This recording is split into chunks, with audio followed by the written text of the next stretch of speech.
ইরানের লক্ষ্যভিত্তিক ক্ষেপণাস্ত্র হামলার পর ইসরায়েলের প্রধানমন্ত্রী নেতানিয়াহু এর অবস্থান অনিশ্চিত হয়ে পড়েছে, এমন সংবাদ জানিয়েছে তেহরান ভিত্তিক আধা সরকারি সংবাদ মাধ্যম তাসনিম নিউজ এজেন্সি।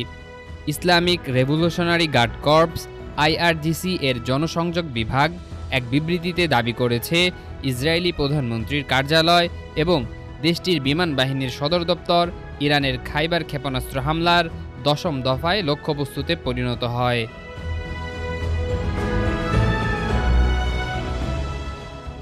এতে উভয় স্থাপনায় গুরুতর আঘাত হানা হয়েছে বলে দাবি করা হয়।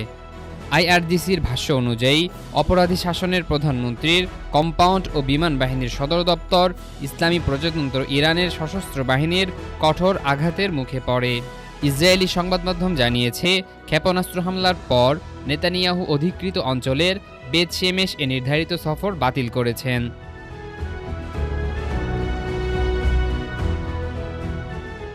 সর্বশেষ প্রকাশিত ভিডিওতে তাকে প্রায় 5 ঘন্টা আগে দেখা গেছে। এরপর থেকে তার নতুন কোনো ছবি বা ভিডিও প্রকাশ হয়নি। তবে ইসরায়েলি সূত্র এখনও নেতানিয়াহুর শারীরিক অবস্থা বা বর্তমান অবস্থান সম্পর্কে বিস্তারিত কিছু প্রকাশ করেনি। স্বাধীনভাবে এসব দাবির সত্যতা যাচাই করা যায়নি।